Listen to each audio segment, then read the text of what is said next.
उनके ख्यालों के बारे में दुष्प्रचार इतना किया गया है कि अब ऐसी एक दो जनरेशन्स भारत में अभी पल रही है जिन्होंने सिर्फ वो झूठा प्रचार ही सुना है। उनके लिए जो उनके दिमाग में गांधी का पिक्चर है वो झूठ के प्रचार का ही है। और इसलिए ये ज़रूरी है कि जितनी ज़ोर शोर से झूठ का प्रचार किया जाता है उतना ही हम सच का भी करें।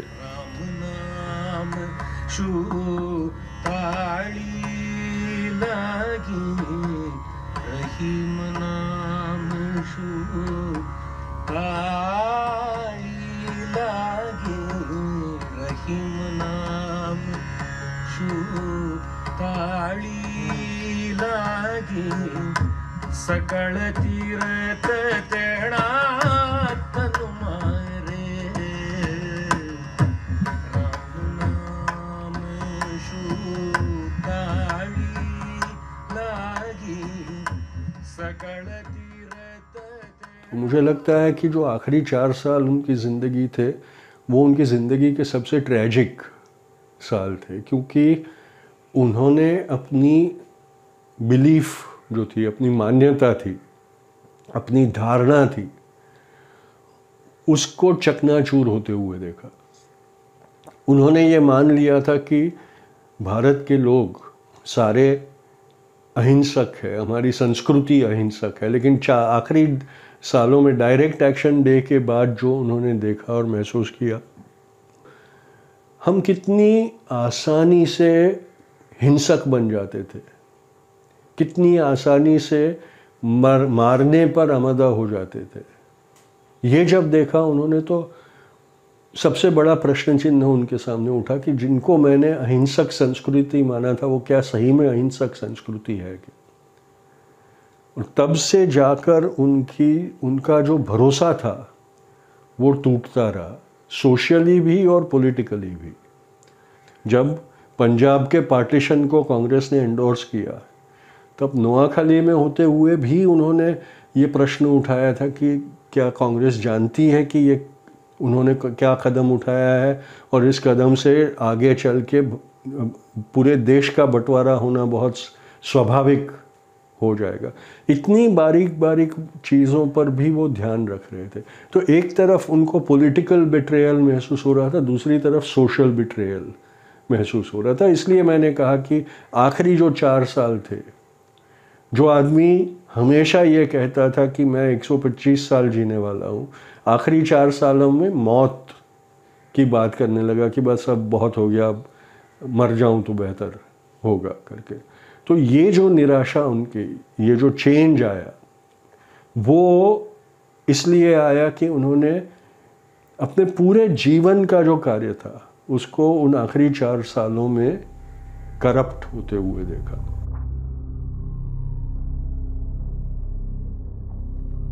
हिंदू और मुसलमान के बीच जो समझौता होना चाहिए वो सिर्फ एक ही हो सकता है, प्यार और समझदारी का। महात्मा गांधी।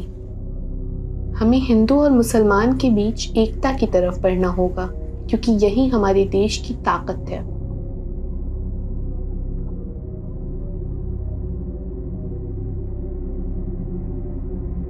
पार्टीशन के तो आखिरी तक विरोधी थे, पर उस वक्त भारत में कोई भी उनके साथ खड़ा रह के लड़ने के लिए तैयार नहीं था। आज जो अपने आप को देशभक्त कहते हैं और कहते हैं कि भाई विभाजन के ऊपर हमारी माता खंडित हो गई और दुख प्रदर्शित करते हैं, और वो कहीं पर एक शब्द में भी उन्होंने नहीं कहा था कि गांधी तुम कहते थे ना पार्टीशन नहीं करना है, तुम्हारे मरे हुए जिस्म के ऊपर से एक पार्टीशन होगा तो चलो हम लड़ते हैं, हम तुम्हारे साथ खड़े होते हैं। कहीं पर भी आपको एक भी उदाहरण नहीं मिलेगा। गांधी की आवाज़ एक इकलौती आवाज़ इस मुल्क में चल रही थी तब पार्टीशन रोकने के लिए, और वो उन्होंने आखिरी वक्त तक कहा। पार्टीशन हो जाने के बाद भी उन्होंने कहा कि भरे भूखंड का बंटवारा हुआ हो, पर दिलों का बंटवारा नहीं होना चाहिए। मैं हिंसा का विरोध करता हूँ क्योंकि जब महसूस होता है कि इससे कुछ भला हो रहा है तो ये थोड़े वक्त के लिए होता है। जबकि इससे हासिल होने वाला नुकसान हमेशा कायम रहता है।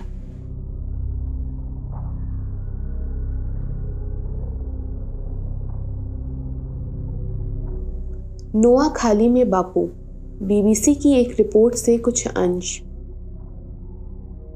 सांप्रदायिकता की आग में जब नोआखाली झुलस रहा था, तब महात्मा गांधी 7 नवंबर 1946 को यहाँ आए थे।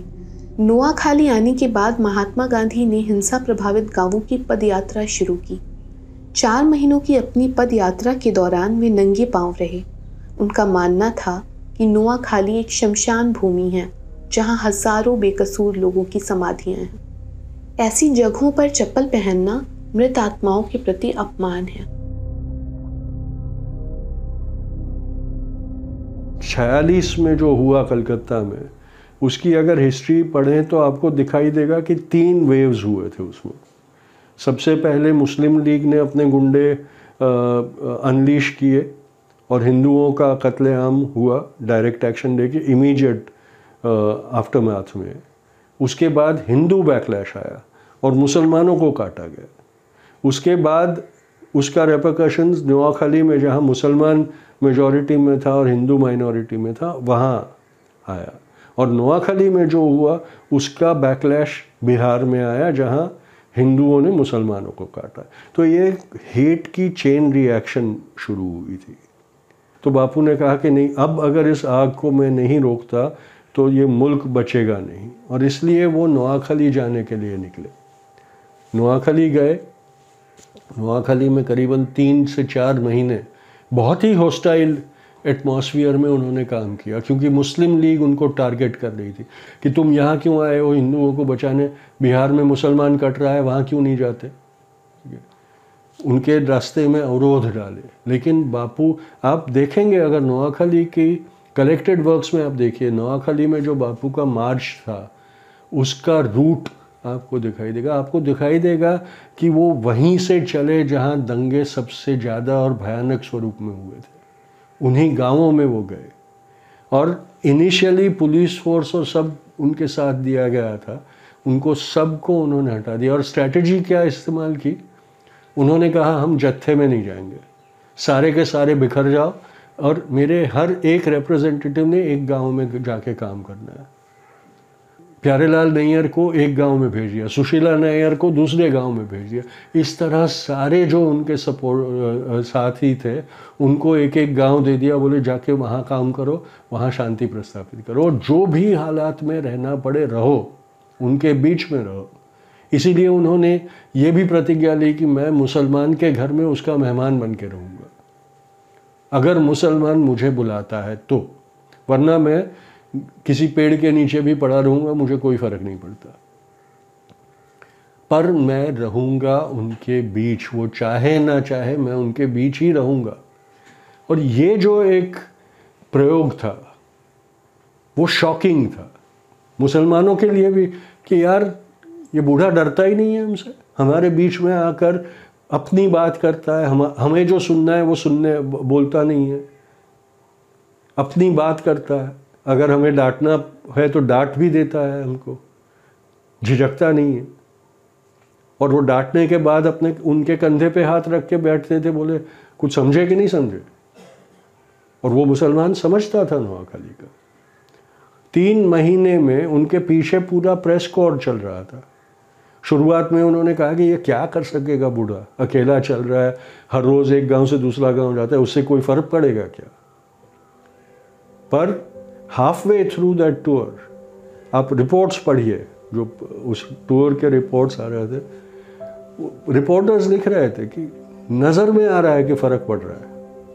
हमने शुरुआत की तब जो हम नज़ारा देख रहे थे और अब जो महसूस कर रहे थे, बहुत फ़र्क पड़ गया।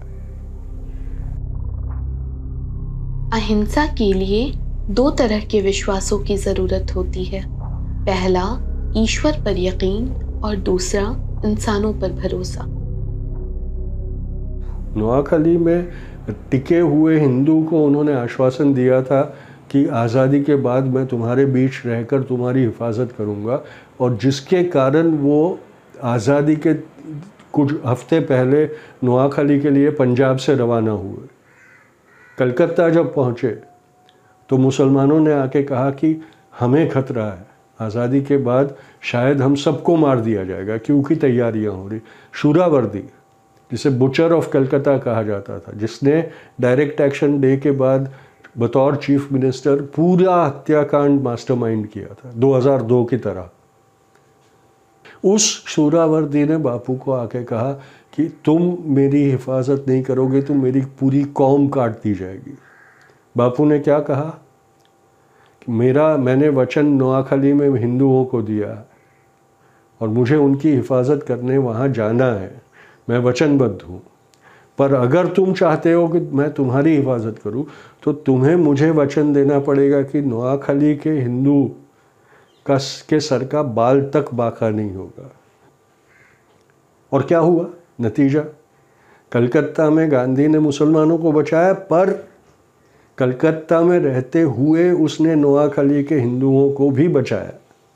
और इसीलिए आज 75 साल के बाद बांग्लादेश में हिंदू टिके हुए हैं।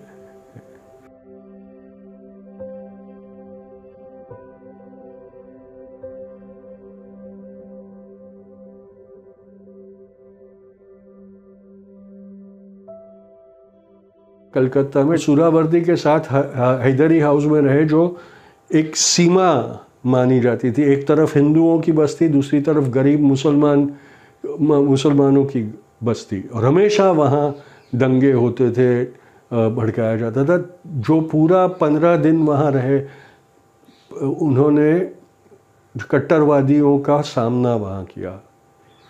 उनके ऊपर जब शूरावर्दी और बापू वहाँ पहुँचे तो हिंदू महासभा के स्टॉर्म ट्रूपर्स वहाँ आए हुए थे उनके खिलाफ प्रदर्शन करने के लिए और शूरावर्दी को मारने के लिए। फिर भी बापू ने पुलिस प्रोटेक्शन नहीं मांगा, कुछ नहीं मांगा, और वहीं पर रहे। हैदरी हाउस में हिंदू महासभा के गुंडे घुसे शूरावर्दी को मारने। बापू ने तब भी उनके साथ बात की, उनका गुस्सा ठंडा करवाया। और कलकत्ता का जो मिरेकल था वो ये था कि उन्होंने जो लोग जिनके सरों पे नफ़रत का जुनून सवार था, उस जुनून को उन्होंने कम किया और उनको कहा कि समझो, मेरी बात सुनो, सोचो, उसके बाद जो ठीक लगे करना।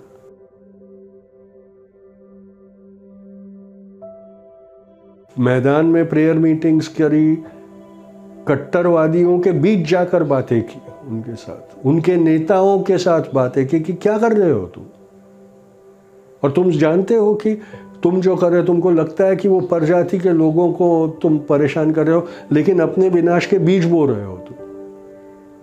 आज वही हो रहा है ना। जो लोग नफरत की राजनीति कर रहे हैं, नफरत के बीज बो रहे हैं। नफरत का नतीजा किसको सबसे ज़्यादा नुकसान करने वाला है? अगर हिंदू समाज नफरतबाज बन जाता है तो मुसलमान नफरतबाज नहीं बनेगा। ऐसे नफरती समाज का टिकना कैसे संभव रहेगा? तो ये बापू ने समझाया कि भाई तुम समझो तो सही कि तुम्हारे धर्मांधता में तुम अपने विनाश को न्योता दे रहे हो। आज हमारी बदकिस्मती ये है कि ये समझाने वाला हमारे बीच में कोई नहीं है, और इसलिए ये ज़रूरी है कि उस वक्त क्या किया गया और क्यों किया गया, उसकी अहमियत क्या थी, वो देश को वापस एक बार समझाया जाए कि जो जो चीज़ें उन आखिरी 4 साल में गांधी ने की, उसके कारण 50 साल तक ये मुल्क महफूज रहा। 60 साल के बाद वापस हमने ये चरमपंथियों का प्रभाव बढ़ते हुए देखा। तब तक गांधी की याद काफ़ी थी इस मुल्क को, जो एक सही रास्ता था, सच्ची राह थी, सच्ची डगर थी, उस पे टिकाए रखने के लिए।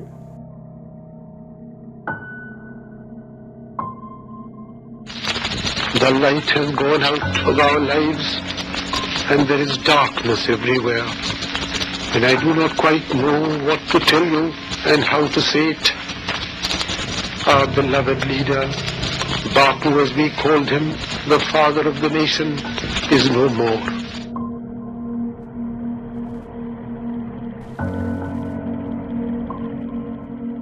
मैं तो ये समझता हूँ कि गांधी मर्डर कॉन्स्पिरेसी का सबसे बड़ा नेता मोहनदास करमचंद गांधी था।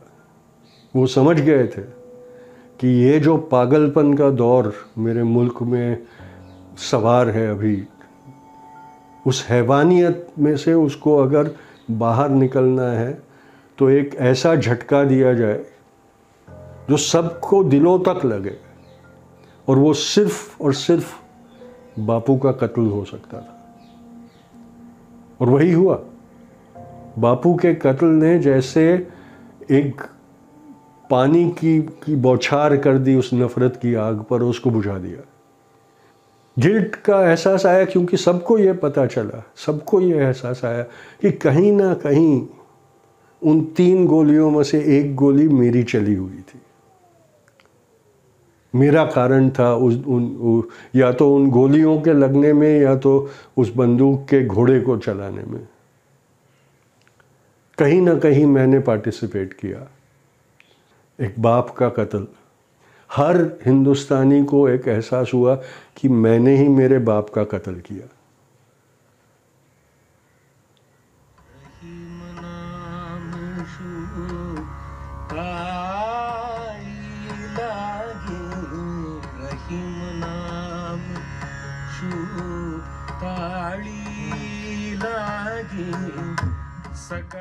हमारे पास हिंसा और अहिंसा में से किसी एक के चुनाव का विकल्प नहीं है। आज हमें अहिंसा और अस्तित्वहीनता में से किसी एक को चुनना होगा। सकल तीरथ तेरा तनु मारे, वैष्णव जन तो तेने कही है, जे पीड़ पराई जाने